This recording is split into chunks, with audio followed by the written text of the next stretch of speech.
10월 5일 증권사 데일리 헤드라인입니다. 대우증권 정책 랠리를 지나고 이제 관심은 펀더멘털. 동양증권 강하지 못해도 상승 시도는 지속될 전망. 부국증권 추가 상승을 제약하는 성숙되지 않은 여건. 신영증권 그리 두렵지 않다. 신한금융투자입니다. 스페인 은행권 신뢰 회복 갈 길이 멀다. 유진투자증권 스페인 구제금융 조율 과정에 주목. 하나대투증권 월간 투자 심리도 80% 과열인가? 현대증권 촉매 부재로 인한 교착 국면의 연장선. 네, 오늘 아침 증권사들은 외부 변수로는 스페인을 주로 살펴보면서 시장에 대해 상승 동력이 크지는 않지만 그래도 여전히 우상향할 것으로 기대하고 있었습니다. 오늘은 유진투자증권의 의견부터 보도록 하겠습니다. 유진투자증권에서는 스페인 구제금융 조율 과정에 주목해보자 이런 이야기를 했는데요. 스페인 구제금융 및 QE3 효과를 확인하는 과정이 시장에서 진행이 되고 있다라고 이야기했습니다. EU 재무장관 회담을 통해서 스페인 구제금융 시기가 조율될 것으로 보이는데요. 미국에서는 QE3 효과에 대한 논란이 여전한 가운데 또 어닝 시즌의 개막 등이 주요 변수가 될 것이라고 이야기했습니다. 중국은 경기 방향성 그리고 경기 부양을 확인하는 과정에 있다고 전했습니다. 중국은 7월 이후 대출금리나 지준율 인하와 같은 이 경기 부양 조치들을 취하지 않고 있는데요. 인민은행 역시도 글로벌 통화 완화에 동참을 해줄지 이것을 지켜봐야 한다고 지적했습니다. 코스피 주간 예상 배드로는 아래쪽으로는 1950 그리고 위쪽으로는 2030까지 열어뒀는데요. 실적 가시성이 가장 양호한 IT, 그중에서도 삼성전자 관련주 대응이 유리할 것이라고 전했고요. 자동차는 역시 현대차 관련주에 집중해보자고 이야기했습니다. 다음으로 하나대투증권의 의견 보도록 하겠습니다. 월간 투자 심리도 80% 이것이 과열인가에 대해서 짚어보고 있었는데요. 과열보다는 강세장의 신호다 이렇게 해석을 했습니다. 미국 3대 지수 모두 월간 투자 심리도가 80%를 상회하고 있습니다. 이론적으로는 과열로 평가할 수 있겠지만 이 역사적인 경험에 비추어 봤을 때는 추세적인 강세장의 신호로 보는 것이 조금 더 타당하다라고 이야기했는데요. 또한 기간 조정과 신고가 종목이 최근에 증가하고 있는데 이 부분에 대해서도 검토를 해봤습니다. 코스피가 기간 조정이 들어가면서 이 중소형주, 테마주가 강세를 보이면서 최근에 52주 신고가를 기록하는 종목들이 많이 늘어났는데요. 이를 두고 대형주는 가지 못하는데 이런 종목들이 가면서 시장의 질이 떨어진 것이 아니냐라는 지적이 나오고 있습니다.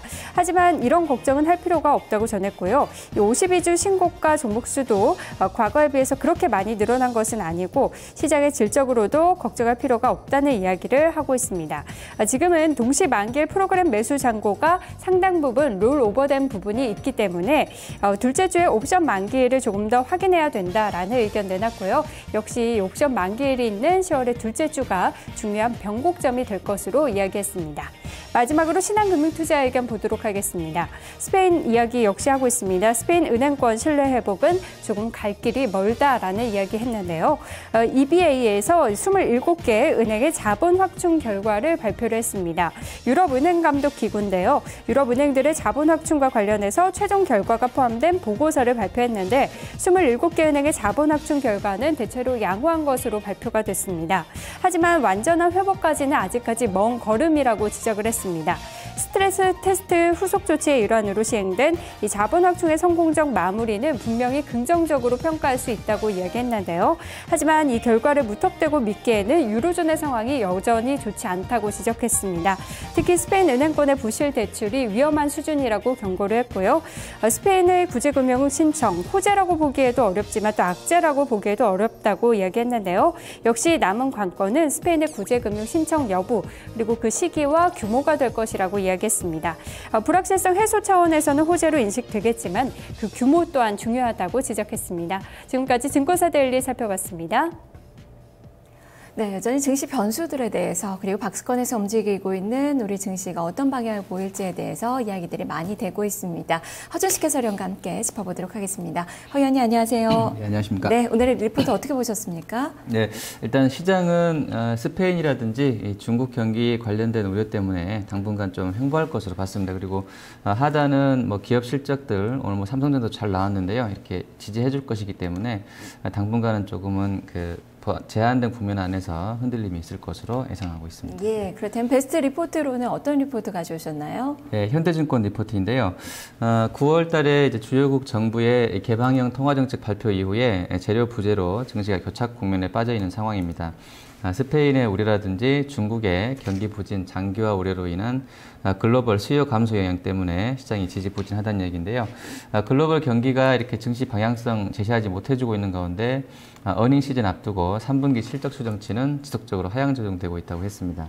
그리고 수급 측면에서는 외국인은 대형주, 섹터별로는 IT와 소재, 금융, 경기 민감 소비재에 집중하고 있는 반면에 기관 쪽은 펀드 환매에 시달리면서 중소형주에 쏠려 있는데 업종도 필수 소비재군이라든지 유틸리티 쪽으로 또 경기 방어적인 쪽을 선호하고 있다고 했습니다. 결론적으로는 현재의 매크로와 실적 그리고 수급 상황들을 고려한다 그러면 증시의 방향성을 뚜렷하게 바꿀 만한 촉매제는 없다고 봤고요.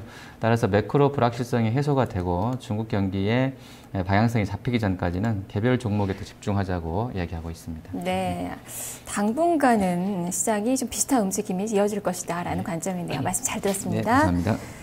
네, 지금 계산까지는 8분을 앞두고 있습니다. 지금 깜짝 실적을 발표한 삼성전자 효과가 발휘가 되면서 2000선을 가뿐하게 넘어서는 출발이 예상이 되고 있는데요. 잠시 2부를 통해서 살펴보겠습니다. 잠시 후에 뵙겠습니다.